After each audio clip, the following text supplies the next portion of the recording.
everyone, it's Mina Marzano at Medicare Insiders. Today we're going to be talking about how to avoid CTM, so stay tuned.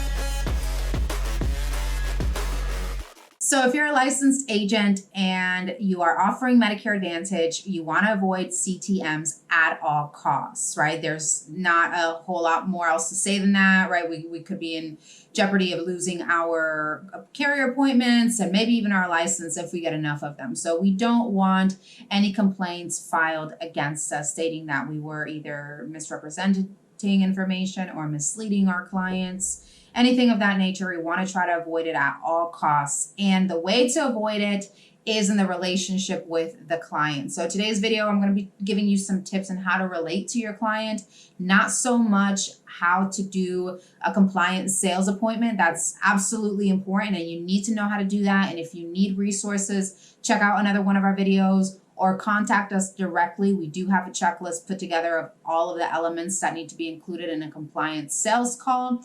But today we're going to be talking about how to relate with your client. So the very first thing that I'll mention is build the rapport with your client. And a lot of times we hear rapport and we think, okay, we'll ask them about their vacations and then we'll talk about the weather and etc. That's not necessarily what I'm talking about. I'm more so talking about building trust with them. I'm talking about active listening. I'm talking about selling with your ears rather than with your words. I'm talking about paying attention to what your client is telling you and learning how to paraphrase what's being said. This is huge. It's important. It's very key for you to show and demonstrate to your clients that you're listening and paying attention to what they're telling you. Sometimes as salespeople and just as people across the board, we have conversations and we are cooking up in our minds what we're going to say instead of listening to what the other person is telling us, right? We're just getting prepared to say what we're going to say or to pitch what we're going to pitch.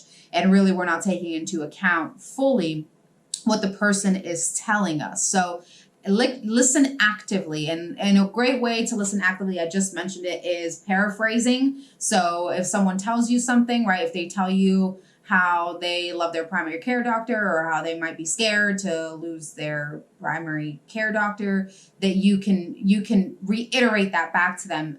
I understand, Susie, how you feel about your primary care doctor and how important it is. It really seems like you've developed that relationship with your primary, and I'm going to do everything that I can to make sure that whatever plan we put you on, you're able to maintain that primary care doctor so that you're happy with the service that you're receiving, or something along those lines, right? Make sure you're showing sympathy if they share information with you that maybe is a little bit personal. Just make sure that you're interacting with your client, that they know that you're present in that conversation and that you're listening. This is huge. The second tip is failure to provide all the essential information for choosing a particular plan. So you want to make sure that you are going through all of the reasons that you have decided that this is the best fit for your client. We are the experts in this. We know the plans, we know the market. We need to be able to articulate that to our client. They don't know. They know maybe what they've seen on television or on the internet or what their friends have told them, but they don't know as much as we do. So we need to make sure that we are explaining thoroughly why the plan that we're putting them on is the best plan. And this includes not ignoring any negative feedback that your client gives you about that plan. So if they have concerns about the plan, you want to address it right there on the spot. If you don't have an answer to something, of course, get back with them, reach out to your FMO or whoever it is that you lean on in those moments to get the information that you need. But make sure that you are addressing those concerns and not just kind of glancing over them, right? Not just saying, oh, yeah, I understand what you're saying, but like, look at this, right? No, you want to make sure that you take the time and the space to acknowledge their concern and to explain why you still think that plan is best for them, as well as give them other options if they truly aren't comfortable with that plan.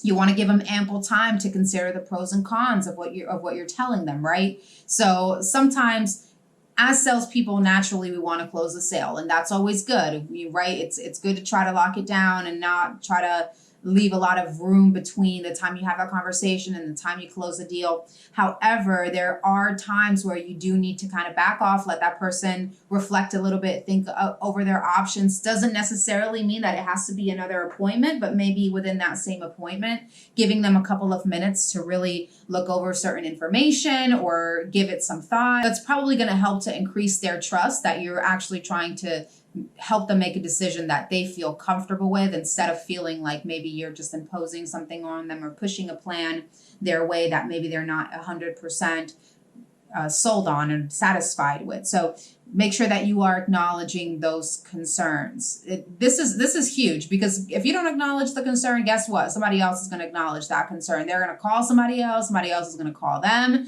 and they're going to say, you know what? I have an agent, but he put me on this so-and-so plan, and I wasn't so happy with XYZ benefit, or I wasn't sure if I would be able to do this with this, right? So when we get those questions, if you don't know the answer, and this is huge, sometimes we go blanket over something, a question, because we don't know the answer to it. But if you don't know the answer, just have enough humility to step back and say, you know what? That's a great question.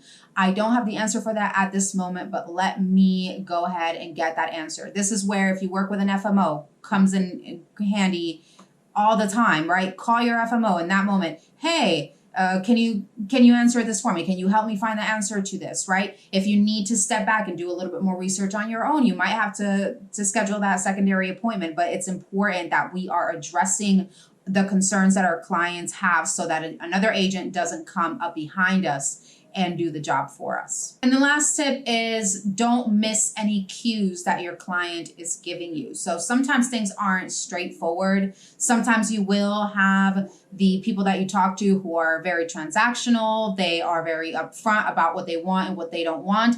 But every now and then again, we meet with people that are not so expressive maybe, or maybe they themselves are not sure what they're looking for or what they want. So make sure that you're listening to what they're not telling you. Pick up on their tone of voice, on any kind of, facial expressions that they're making when you're saying certain information, and be sure to be inquisitive in those moments, right? Do you understand what I'm telling you? Or do you need anything to be explained again? I'm more than happy to explain this again if you feel like you want me to take a deeper dive. A lot of times when we ask those questions and they're kind of disarming, it helps for the other person to kind of open up a little bit and actually tell us what's going on in their mind. So make sure that you're asking those probing questions. All of these things that I've mentioned are going to build a stronger relationship with your client. If you have a strong relationship with your client, you are doing yourself a great service when it comes to retention.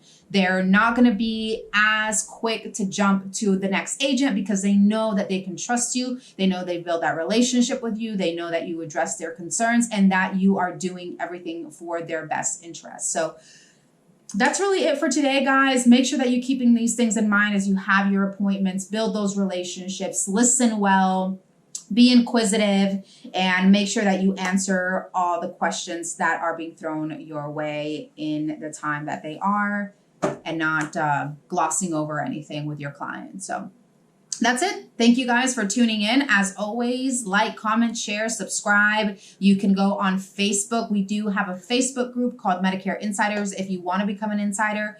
And other than that, I'll see you guys next time. Thanks.